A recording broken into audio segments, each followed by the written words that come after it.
예, 여러분. 자, 잘 쫓아오고 계시죠? 마스크를 바꿨어요. 아까 구사를 썼더니 중간에 호흡곤란이 오더라고요. 그래서 여러분 비말로 바꿨습니다. 어쨌든 제가 이 마스크 쓰고 강의하는, 자, 이게 여러분 만만치 않네요. 마스크 속에서 저는 여러분 영린이들, 생기처 여러분을 위해서 방긋방긋 지금 웃고 있습니다. 여러분이 지금 이 작은 새싹이 나중에 한 달 뒤에는 어떻게 변화될지, 또 하나 6개월 뒤에는 어떻게 변화될지, 여러분 그게 너무 궁금해요. 자, 그러면 다시 이제 우리는 그 다음 2강, 자, 고대사회, 즉, 자, 여기는 삼국시대와 그리고 요즘 핫한 가야, 결국 이 여러분 사국인 거죠. 여기에 꼭 알아야 될 절대 연표, 그걸 중심으로 역사의 맥을 잡아보기로 하겠습니다. 늘 역사란 지도가 있는 이유보다 다시 한번 생각하고 대답해주고 시작할게요. 역사란 이 땅에 살았던 사람들의 뭘 보는 거? 변화.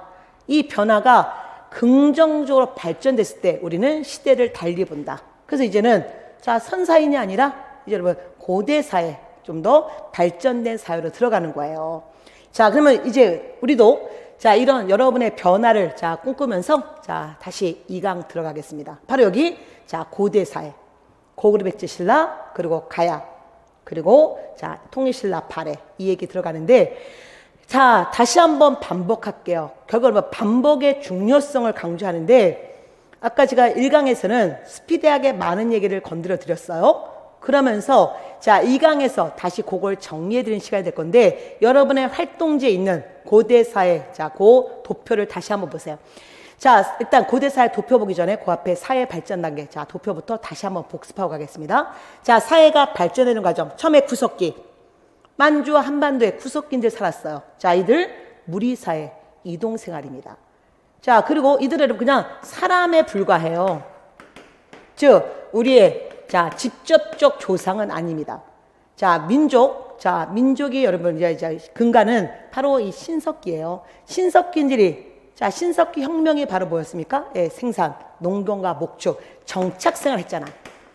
그러다 보니까 사람들이 정착했고 사람의 뿌리가 내려지면서 여기서 여러분 민족의 자, 근간이 마련되는 거예요. 그리고 시족, 부족. 자, 이제 아셨죠, 여러분? 우리가 7월달 자, 종합반 수업에 들어오시면 여러분은 쌤 시족과 부족의 차이가 뭔가요? 이런 거는 이제 질문하지 않아야 되는 거죠. 자, 시족은 뭐다? 혈연사회. 부족은 여러 혈연이 모여서 사회가 커진 거예요. 자, 제가 아까 아주 스피드하게 얘기했었는데 시족이 지들 시족끼리 결혼하다가 보니까 잠깐 애들이 죽는 거예요. 그래서 다른 시족과 결혼했더니 건강한 아이가 태어납니다. 그래서 그들은 족외혼을 한 거죠. 족외혼이 바로 뭐다? 예, 다른 시족과 결혼하는 거예요. 그래서 자, 이 혈연사회와 저 혈연사가 만나게 되면서 사회는 커지는 거죠. 이게 부족사예요. 자, 아셨죠? 그래서 시족 중심의 부족사회가 된다. 뭘 통해서? 족외혼. 다른 시족과 결혼하면서.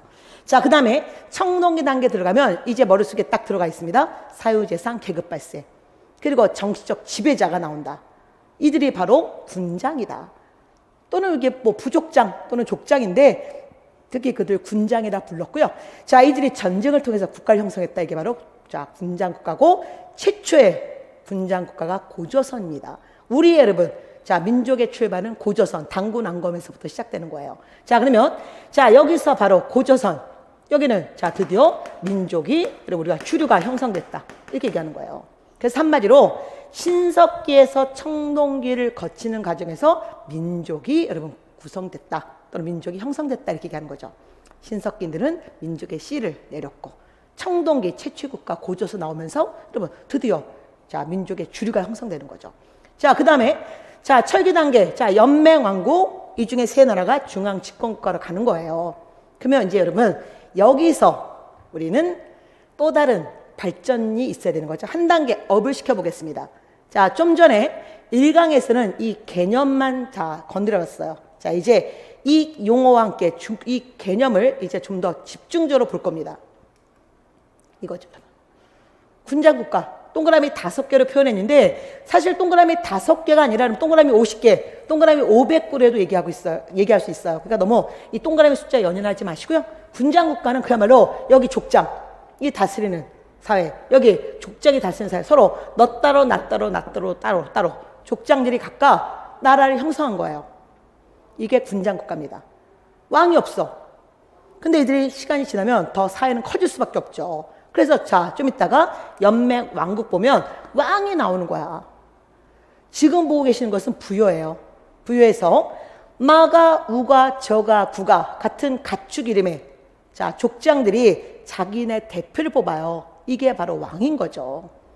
그래서 자, 왕이 나오면 연맹 왕국 또는 연맹 국가로 들어갔다라고 얘기하는 거고요. 자, 사회가 커진 거죠.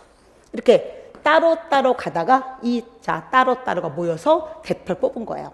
그런데 자, 왕은 그냥 부족장과 큰 차이는 없어요. 왕은 자기 지역을, 그리고 부족장들은 또 자기 지역을, 이게 부여의 사출도예요.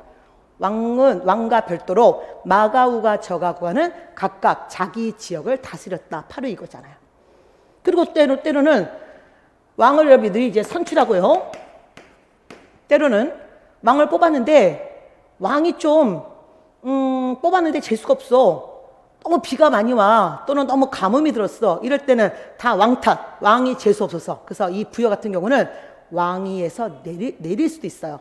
오늘 얘기하면 대통령 탄핵 같은 걸 할 수 있었죠. 이게 특히 부여입니다.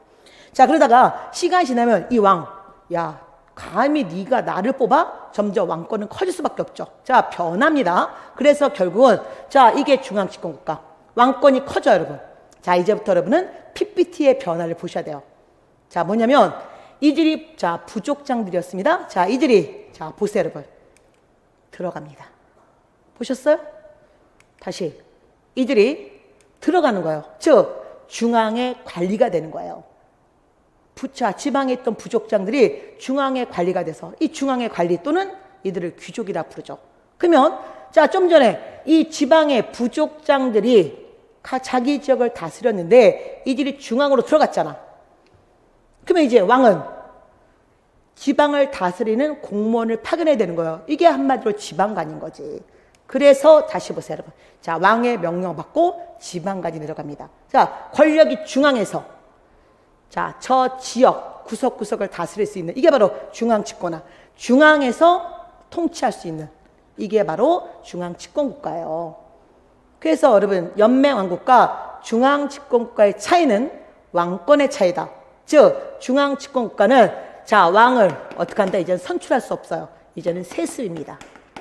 세습. 그래서 왕권 강화가 가장 큰 변화다. 요거를 생각하시고 접근하시면 됩니다.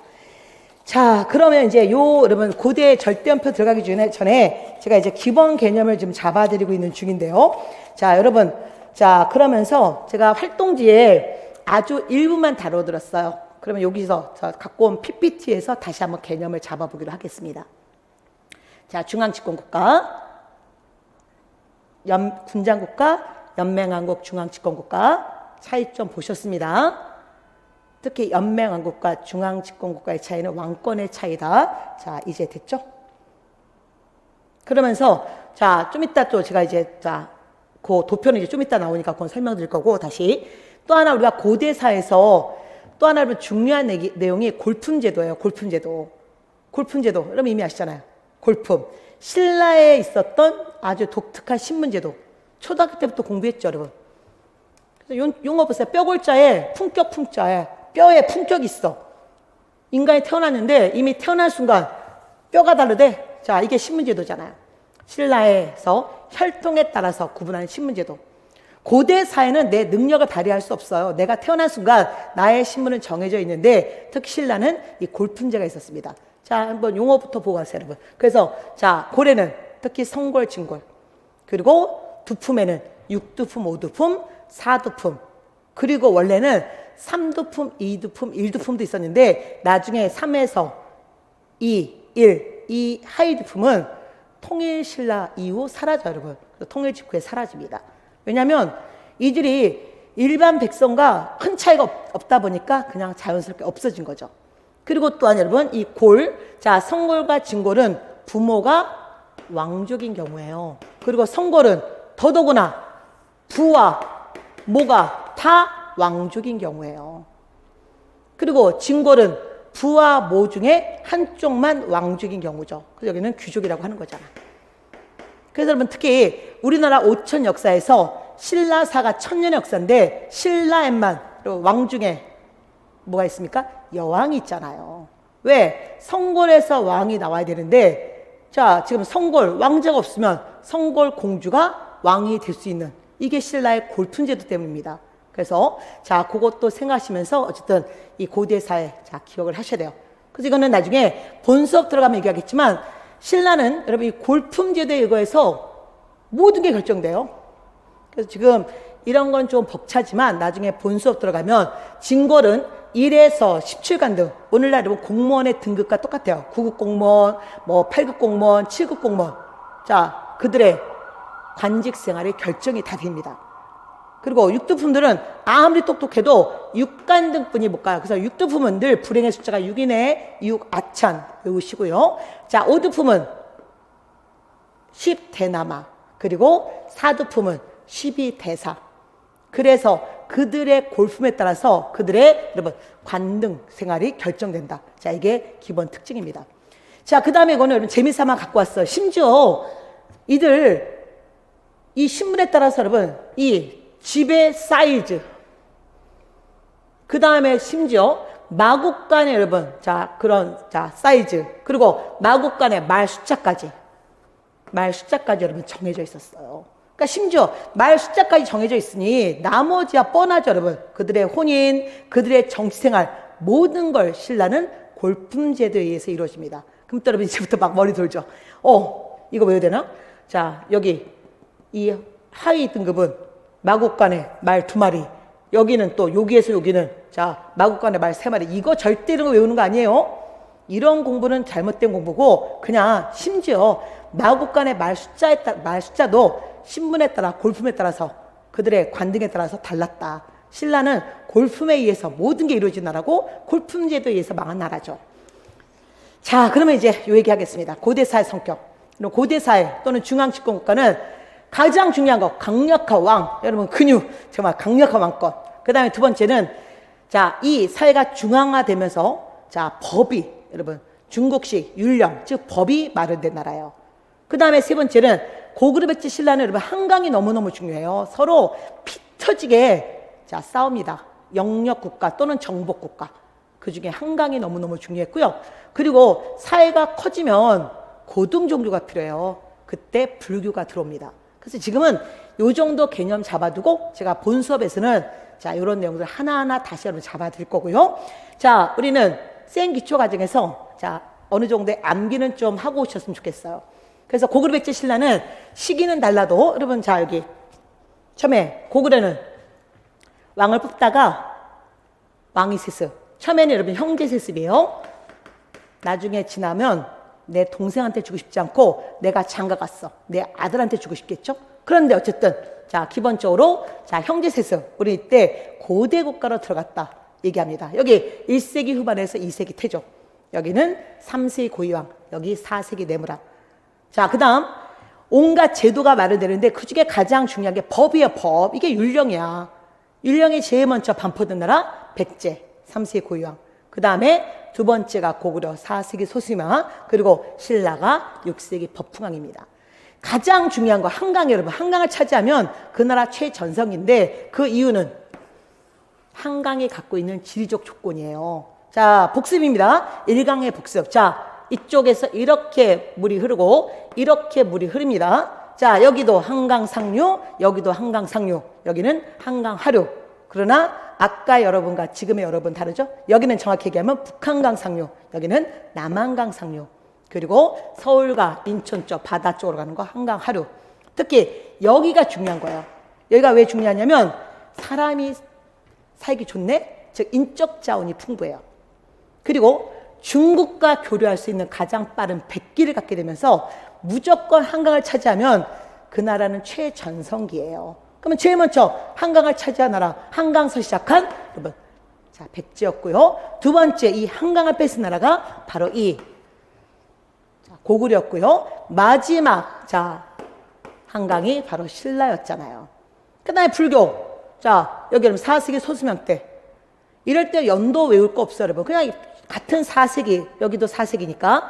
자, 근데 여기가 조금 먼저야. 그래서 이런 건 연도가 아니라 그냥 시기 4세기 소수명 때 중국 전진에서 갖고 왔대. 자, 여기는 4세기 칭류왕 때 중국 동진에서 들어왔대. 여기는 자, 5세기 눌주왕 때 고구려 스님 아무개가 몰래 경주에 들어가서 불교를 자, 보급하려고 했는데 신라 귀족들의 반발로 실패하다가 6세기 잘 아시는 이차돈이 순교했잖아요. 제 목을 자르십시오.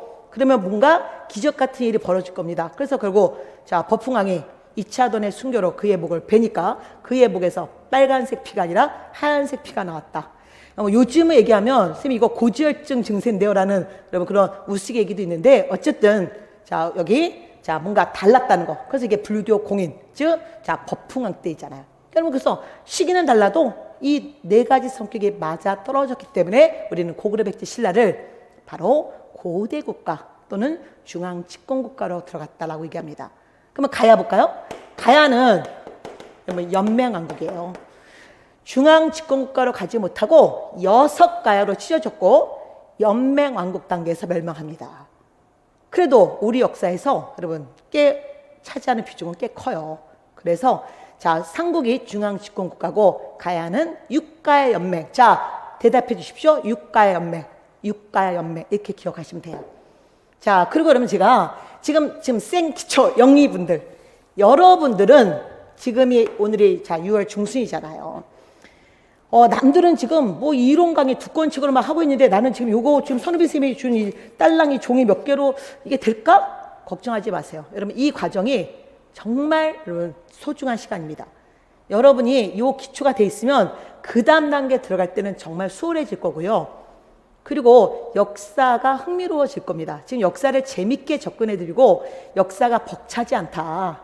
물론 여러분 사람의 인생이 모여져 있는 게 역사인데 벅찰 수밖에 없지만 우리가 수험 생활에서는 이 수험 한국사는 그렇게 벅차진 않다. 정해져 있기 때문에. 그래서 그것만 생각하시면 접근하시면 되고요. 여러분은 바로 그래서 제가 지금 막 영리분들 이제 6월, 7월에 시작하시는 분들은 사실 내년에 4월, 내년 6월까지 시간이 이렇게 많진 않아요. 그래서 여러분이 지금 막 시작한 여러분들은 공부할 게 너무 많거든요. 그래서 한국사를 줄여나가면서 여러분 제대로 공부하셔야 됩니다. 한 번 공부할 때 항상 제대로 시행착오를 거치시면 안 돼요. 그리고 여러분은 바로 신라 같은 나라가 돼야 되는 거죠. 여러분 신라가 삼국 중에 다 꼴찌였습니다. 그러나 이 나라가 한강을 차지하고 마지막 통일한 나라가 되잖아요. 그래서 지금 막 영리부들은 신라 같은 여러분 자 인생을 수험 인생을 자 하셔야 되는 거죠. 자, 그럼 이제 그 다음 얘기 들어갈게요. 자, 이제 본격적으로 자 여기 고대사에 들어가기 위한 자 기본 개념과 용어 정리해드렸습니다. 자, 그러면 여기서 지금 뭐였어요? 군장국가, 연맹왕국, 중앙집권국가의 개념을 잡았냐? 그 다음에 특히 신라의 골품제도를 잘 알고 있느냐? 왜? 신라의 지금 여왕 얘기가 나오기 때문에. 그리고 특히 중앙집권국가 고대사의 성격 4가지를 해드렸습니다. 그래서 지금 자료가 없을 때는 여러분 요거 특히 특강 듣는 분들은 요 PPT 얼른 자 사진 찍으시면 돼요. 그래서 요거를 얼른 착각 사진 찍어서 오늘 요거 하나는 좀 외우십시다. 그러면 인생이 좀 수월해질 거예요. 자, 이제 다시 자, 요 이제 기본 개념 잡고 자, 절대원표 들어가겠습니다. 다시 여러분 선우빈 쌤이 그린 자, 이 도표 만화가 있는 그 도표로 들어가 보세요. 자, 먼저 삼국시대 들어가면서 여러분 일단 자, 이제 AD입니다. 이제부터는 서양 기원 AD 42년에 김수로가 금강가를 세워요. 김수로가 금강가를. 그래서 연도 알아야 될 거 아니에요, 여러분. 그냥 이 연도는 알 필요 없어. 이런 연도 외우지 마. 어쨌든 김수로가 금강가야. 그래서 우리는 여기서 가야 한번 잠깐 자 PPT 보세요. 자, 특히 가야는 여러분 기억하실게요. 과거에 철기 단계 변환이었습니다. 이 변환이 지금 가야가 된 거야. 근데 가야의 불행의 숫자가 뭐였습니까? 6이라고 했잖아요. 6가야 연맹이었습니다. 그리고 나중에 본 수업에서 얘기하겠지만 이 6가야 다 외우지 못해요. 그럼 가야사 전공자에게 넘기시고 우리는 2가야 김해의 금강가야 그리고 고령의 대가야 요 2가야만 꼭 갖고 계시면 돼요. 그래서 나중에 본편 가서 여러분 이 2가야를 기억해 두시고요. 자, 어쨌든 6가야 중에 짱은 있을 거 아니에요. 처음에는 자, 이 김해의 금강가야가 중심이었어요. 그 이유는 여러분 여기는 아까도 얘기했지만 이 변환 농경이 잘 돼. 3안 중에 변환. 어쨌든 삼안 전체가 농경이 잘 됐고요. 특히 변화는 철의 생산지야. 그리고 지리적 조건이 얼마나 중요하냐면 바로 여기. 이 김해 금강가야가 왜 6가야 중에 짱이었을까? 바다를 끼고 있다는 거예요. 그래서 해상무역, 특히 해상무역하기에 너무 적절했습니다. 그래서 경제가 꼽히고 여러 문화가 융합되는 그런 지역이 김해 금강가였어요. 그러다가 중심지가 바뀝니다. 이게 좀 이따가 얘기할 광개토대왕 때문이에요. 그래서 여러분 광개토대왕이 신라에 들어온 왜구를 격퇴하는 과정에서 그 왜구가 일로 도망을 가요.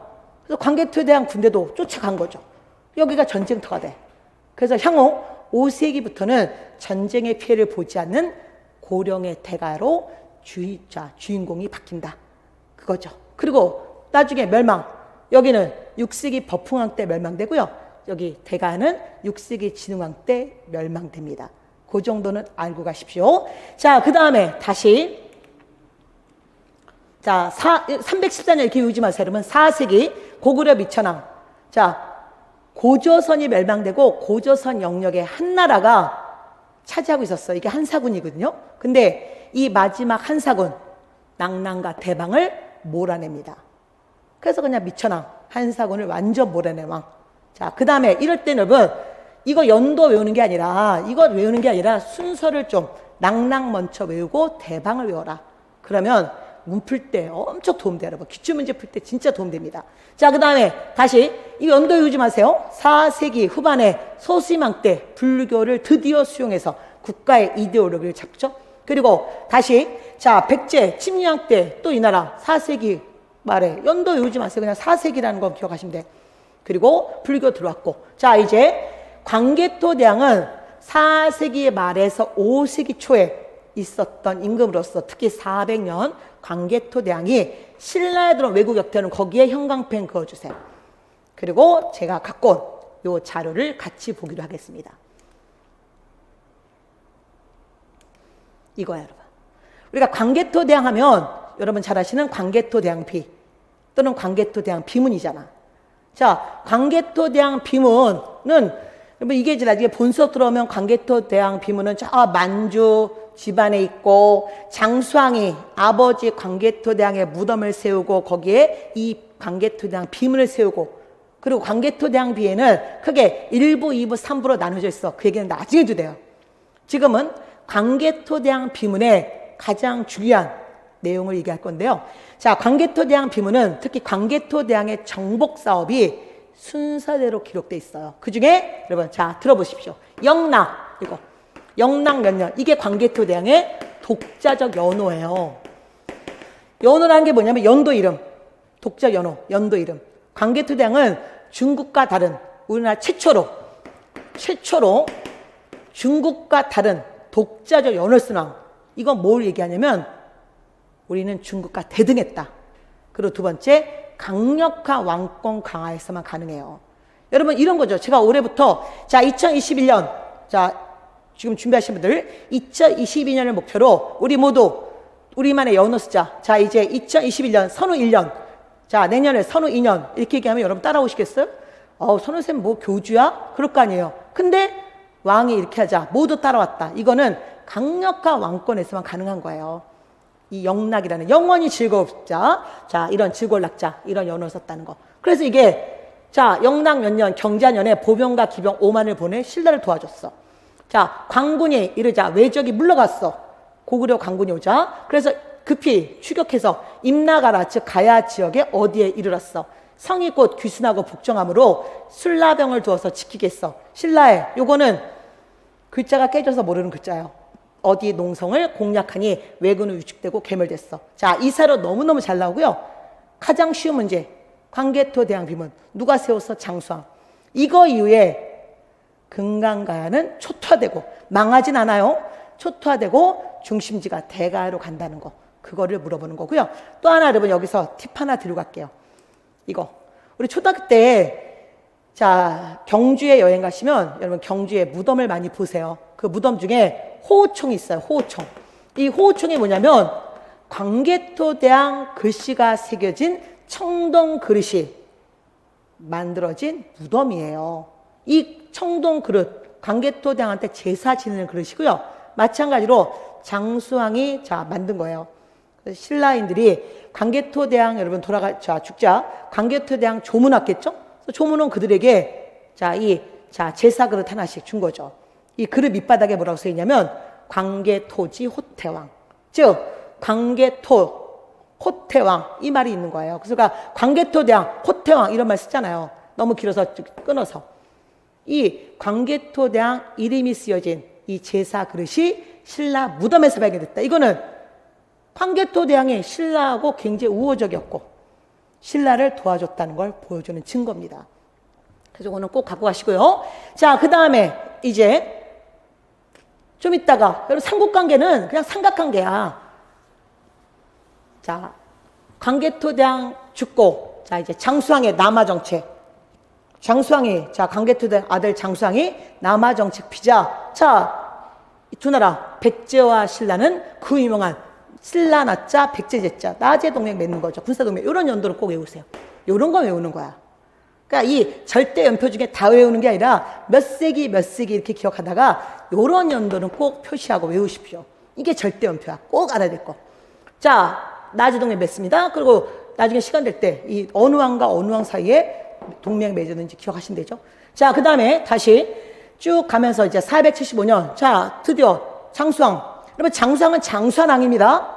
그래서 이제 이 시기에 장수왕이 있었고, 특히 이 장수왕이 드디어 행동 개시 백제의 한성, 지금의 서울을 점령하잖아요.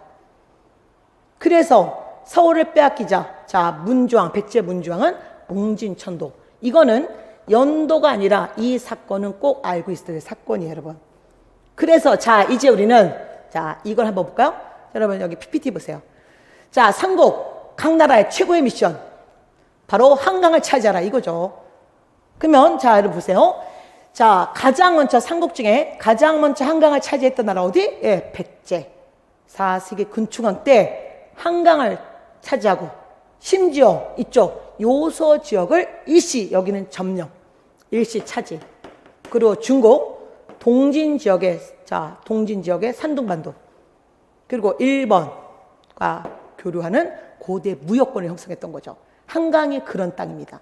두 번째 한강을 차지한 나라 어디였다? 여러분 장수왕이죠. 장수왕 바로 일단 장수왕의 아버지 광개토대왕은 여러분 여기 아까 만주 나중에 본 수업 들어가면 여러분 이제 광개토대왕과 관계돼서 이런 얘기 하겠지만 지금은 그게 아니라 그냥 만주 대부분 요동 및 만주 대부분을 차지했어. 그리고 그의 아들 장수왕은 수도를 평양 옮기고 내려가 남한강 지역까지 내려가서 여기에 세운 비 여기에는 지금 지도에는 중원 고구려이라고 하는데 현재 지명은 충주죠. 충주 고구려이 세웁니다. 남한강 지역에. 그래서 여러분 이런 비석들 그냥 들어주세요. 거기엔 자료가 없으니까 나중에 다 기본서 연결고리 다 있는 내용이에요.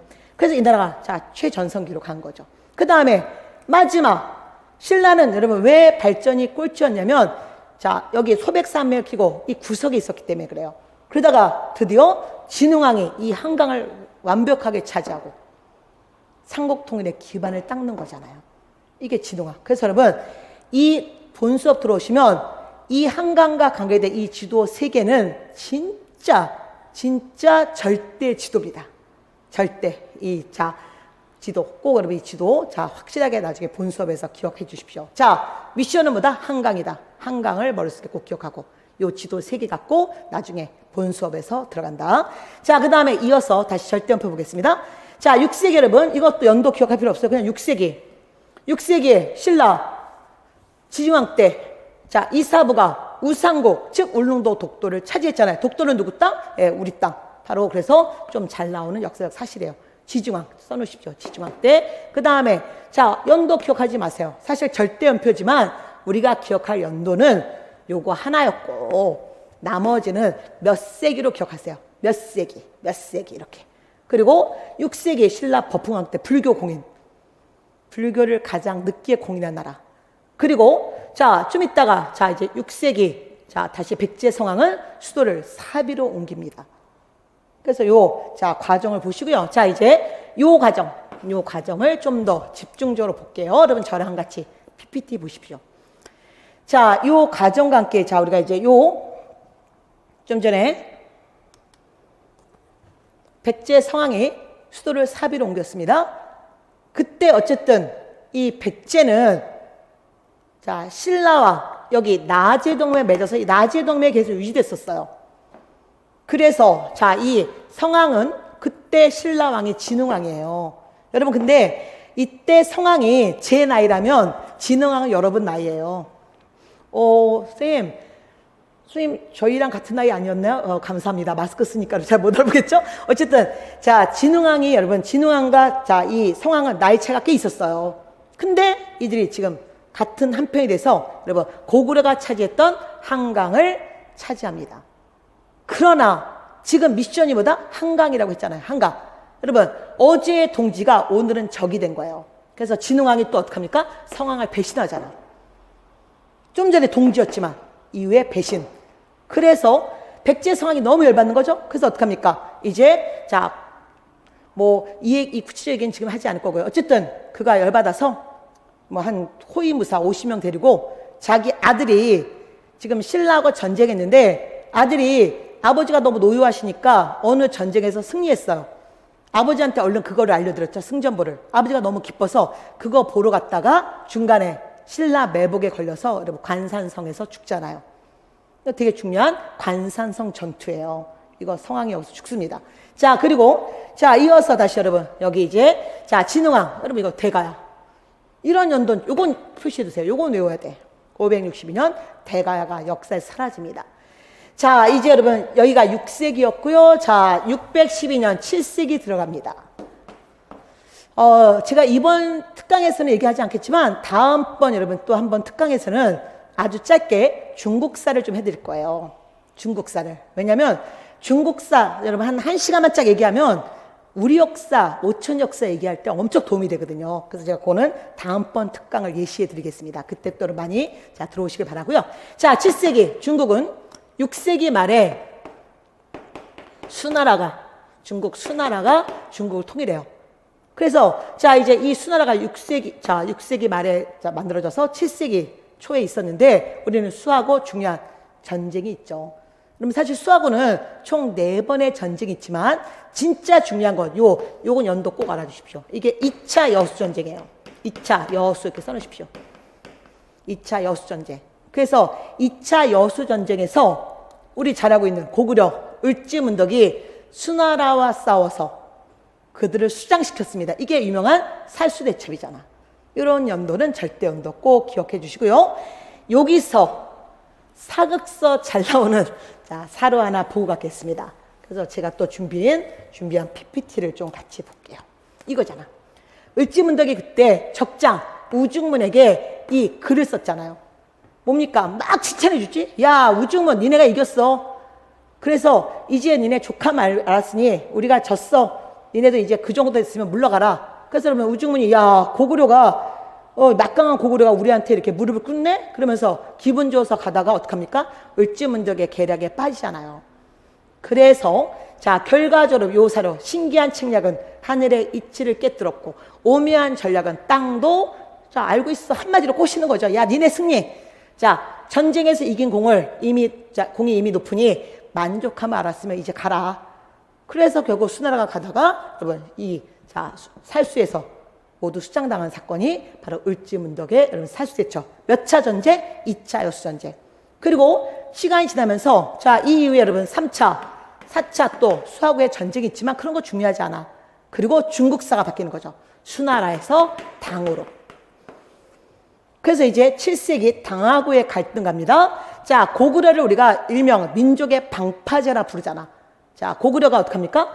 자, 당나라 침략에 맞서서 자, 이제 여러분 대응을 했고 거기다 하나 써놓으세요. 먼저 이 당나라 침략에 맞서 거기다 이렇게 여러분 돼지꼬리 하시고 철의장성을 만들죠. 중국은 만리장성, 우리는 철의장성. 이때 임금은 보장왕이지만 보장왕은 허수아비 왕이고 자, 강력한 독재 수상 누가 있었습니까? 영계소문이. 그래서 자, 이때 영계소문이 여러분 천리장성 구축하는 데 중요한 세력이었고 그리고 또 하나 안성전투 645년 이런 연도도 기억하셔야 되는 거죠. 이런 건 절대 음표예요. 자, 아니면 자, 여기서 잠깐 지도 좀 갖고 왔습니다. 자, 보세요. 이미 영화 안성섬, 여러분 이 영화 보고 나서 어느 분이 남부에 있는 여러분 남부 카페와 그다음에 제가 방문각자 카페와 그리고 각 교수님들의 카페에 다 글을 똑같은 글을 남기셨더라고요. 선생님, 양만춘이라는 인물에 대한 좀 내용을 알고 싶다. 사실 역사적으로 굉장히 여러분 부족한 기록이에요.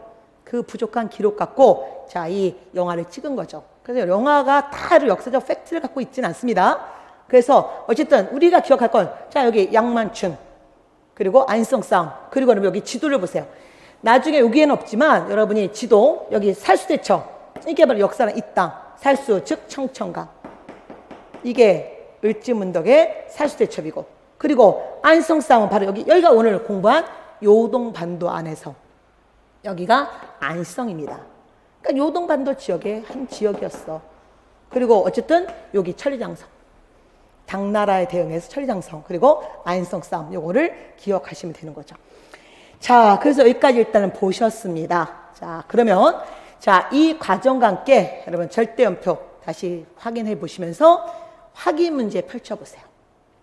자, 여기까지 강의를 들었다면 우리는 이 정도의 기초 문제는 풀 수 있죠. 자, 그러면 함께 여러분 힘을 모아볼까요? 2014년 지방직 7급 문제였습니다. 다음은 삼국시대에 시행된 정책들이다. 이것이 계기가 되어서 일어난 변화로 가장 적절한 것은 율령 반포 및 통치제 한마디로 아까 중앙집권적 제도 마련. 두 번째 관등 이것도 한마디로 중앙집권적 제도. 지금 연맹왕국에서 중앙집권국가가 됐어. 왕권이 커졌어. 부족장보다 이들이 들어갔어. 왕과 함께 중앙에서 온갖 제도사를 마련했죠. 중앙제도. 그 다음에 불교 수용 및 공인. 불교. 그 다음에 왕위의 부자. 처음에는 형제였어. 근데 시간이 지나면 부자로 가죠. 다 뭐예요? 강력한 중앙집권국가의 특징이잖아요. 그래서 답은 고민할 것 없이 2번이 돼야 되는데 막 소설 쓰다가 1번 연맹왕국의 유지에 주력했어. 그 다음에 모든 군인을 제가 지방간 파견했다는 얘기했죠. 여러분 모든이라는 단어를 써본 적이 없어요. 여러분 오늘 아주 중요한 팁 하나 미리 알려드리겠습니다. 거기에 모든의 여러분 중요 표시. 국사 문제 푸실 때 모든 이런 단어들 거의 대부분 이런 단어들은 한번 머리에 물음표를 찍으셔야 돼요. 진짜 모든인지 진짜 대부분인지 이거 되게 중요해요, 여러분. 그래서 이런 단어들 그래서 제가 모든 9년의 지방간 파견은 조선이에요. 조선.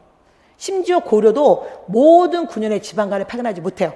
그래서 공부하실 때 이런 개념을 잘 잡고 가면 여러분 구별할 수 있단 말이에요. 그러면 이런 무기를 장착한 분들은 이 방대한 5천 역사 공부할 때 한결 더 쉬워지는 거죠. 그래서 이 단어 한번 생각해 보시고요. 그 다음에 이 호족, 제가 지금 여러분 이 강의에서 호족이라는 얘기를 해본 적이 없어요. 호족은 고려 들어갈 때 얘기할 겁니다. 신라 말 고려 초에 호족이라는 세력을 얘기할 거예요. 그러니까 이런 거 몰라도 지금 기본 개념을 잡고 문제 풀 수 있는 거죠. 객관 시험에 여러분 주간 시험 보러 가는 거 아니다. 두 번째 문제 볼까요? 올해 따끈따끈한 지방지 9급 문제예요. 여러분 이게 구지가 나중에 이 강의 듣고 그러면 또 선우빈 유튜브 채널 안에서 제가 또 이렇게 짧은 이건 지금 이제 좀 여러분 정식 강의로 만들어서 사실 원래는 이게 3년 전에는 20분짜리 강의로 만들었는데 제가 이번에는 좀 더 여러분 구색을 갖춰서 기출 문제까지 좀 더 활동지까지 만들어서 좀 퍼펙트한 강의로 좀 더 업을 시켜놨는데요. 그러면서도 여러분 5분에서 10분짜리 여러분의 약점을 보완하는 강의들이 선우빈 유튜브 채널 안에 굉장히 다양하게 있습니다. 그 중에 이거는 국어 문제인가요? 한국사 문제인가요? 그 중에 여러분 바로 이 구지가 금강가 설화 이걸 제가 다뤄드렸는데 이게 올해 또 나왔잖아요. 여러분 여기서 키워드는 수로야. 김수로 금강가야. 얼마나 쉬워 여러분. 그래서 긴 문장 있지만 이미 이거 나중에 다 알 거고요. 지금은 김수로만 알고 있어도 되죠. 그러면 이 나라 아까 뭐였습니까? 아까 금강가야고 금강가야는 해상교육을 통해서 아까 바닷가에 있었어. 낙동강 하류와 바다가 겹쳤어. 그래서 바로 이게 답이 되는 거죠. 자, 그 다음에 다시 지도 한번 보세요, 여러분. 그래서 항상 역사랑 이 땅, 이게 생각나야 오래오래 갖고 갈 수 있는 거예요. 늘 지도를 옆에다 펼쳐놓고 공부하셔야 됩니다. 그래서 가야, 특히 여기 김해 금강가야. 자, 바다를 끼고, 낙동강 하를 끼고, 무역하기 너무 좋은 장소였잖아요. 이게 특징이었죠. 자, 그 다음에 2021년 올해 또 소방지 문제였습니다. 자, 이 왕이 누군가요? 자, 아까 제가 우리 자료에는 없지만, 자, PPT에서 여러분 갖고 왔던, 자, 이게 신라가 사신을 보내서 왕에게 말하기를, 외인이, 즉 일본 애들이 그 국경에 가득 차 성을 부수었으니 노객은 백성된 자로서 왕에게 귀하여 분부를 청한다. 그래서 땡땡땡 10년 경자에 왕이 보병 기병 5만을 보내서 신라를 도와줬어. 자, 광군이 이르자 외적이 물러가므로 뒤를 급히 추격하여 임나가라, 즉 가야 지역까지 갔어. 성이 곧 다 깨졌어. 그래서 결국 자, 이 신라에 들어온 왜구를 격퇴했던 광개토대왕 얘기니, 자, 얼른 이게 광개토대왕 비문 내용이었잖아요. 이게 제일 잘 나온 사료예요. 그래서 답이 보이죠, 여러분? 답 몇 번? 자, 영락이라는, 우리나라 여기 사실 여기는 항상 이 단어 들어가면 더 좋아요. 항상보다 최초로, 우리 역사상 최초로 독자적 언어순환. 이거 여러분 정확히 알고 계시면 되죠. 자, 그래서 이제 여기까지 잡아놨고요. 자, 이번 시간은 그래서 여기 2세부터 7세기, 자, 삼국 발전 과정의 절대 연표를 좀 살펴봤습니다. 자, 그러면서 여러분 잠깐 쉬는 의미로, 자, 활동지 좀 펼쳐보세요. 저희 활동지 보면서 엄청 여러분 재밌더라고요. 저희 연구쌤이 이 활동지를 잘 만들어 주셨는데, 자, 거기에 3페이지 보십시다. 3페이지 여러분, 쉬는 시간에, 자, 특히 고구려 백제 신라 한강 불교 관련왕 직접 써보시고요. 연도가 아니라 몇 세기다. 그 다음에 다시 잠깐 퀴즈 한번 풀어보시고요. 자, 백제는 출발 자체는 한성 또는 위례성, 좀 이따가 문주왕 때 어디로 갔고 성왕 때 어디로 갔는지 여러분 너무너무 중요한 얘기입니다. 그리고 400년 신라에는 무슨 일이 있었을까요? 그래서 아까 광개토 대왕 관련된, 자, 그 사료까지 제시해 드렸잖아요. 여러분 사료가 이 안에. 그래서 한번 자, 요 내용을 보시면서 잠깐 쉬었다가 마지막 3강 통일신라 발해 시대로 들어가기로 하겠습니다.